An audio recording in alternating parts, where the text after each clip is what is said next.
இனிய காலை வணக்கம் அன்புக்குரிய மாணவர்களே. இது உங்கள் professor Surendran from government college of technology. இன்றைக்கி ஒரு அற்புதமான குறள் பார்க்க போகிறோம். என்ன குறள் அப்படின்னா, கொடுப்பதும் தூய்ப்பதும் இல்லார்க்கு அடுக்கிய கோடி உண்டாயினும் இல்.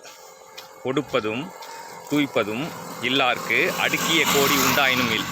இந்த குறளுக்கான விளக்கம் என்ன அப்படின்னு பார்த்தீங்கன்னா, நம்ம வாழ்க்கையோட நோக்கமே, வாழ்க்கையை சிறப்பாக வாழ்கிறதுக்கான நோக்கமே என்னென்னா, நம்மக்கிட்ட இருக்க பொருளை பிறருக்கு கொடுக்கணும்.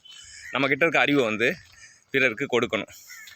நம்மக்கிட்ட இருக்கிறத பிறருக்கு கொடுக்கணும். யாருக்கு தேவையோ அவங்களுக்கு கொடுக்கணும். அது ஃபஸ்ட்டு பாயிண்ட்டு. ரெண்டாவது, தூய்க்கணும். தூய்க்கிறது அப்படின்னா என்ன அப்படின்னா, மற்றவங்கிட்ட இருக்கிறது நமக்கு தேவையானதை, நல்ல விஷயங்களை நம்ம எடுத்துக்கணும். ஸோ ஒரு பொருள் நம்ம கையில் இருக்குன்னா, அதோட பொருளோட இலக்கணமே கொடுக்கறதுக்கும் தூய்க்கிறதுக்கு தான். அப்படி இல்லை, அப்படி இருந்தால், அந்த மாதிரி ஒரு நிலை இருந்தால் அடுக்கிய கோடி உண்டாயினும் இல் அப்படின்றார். அதாவது நமக்கு நிறைய கோடியாக அறிவு இருந்தாலும் சரி, கோடியாக பொருள் இருந்தாலும் சரி, இருந்தாலும் அது இல்லாத மாதிரி தான் வள்ளுவர் பெருந்தகை சொல்கிறார். எனவே அன்புக்குரிய மாணவர்களே, நம்ம அறிவாக இருக்கட்டும், பொருளாக இருக்கட்டும், இருக்கிறத கொடுப்போம், தேவையானதை எடுத்துப்போம். வாழ்த்துக்கள் சாம்பியன்ஸ்.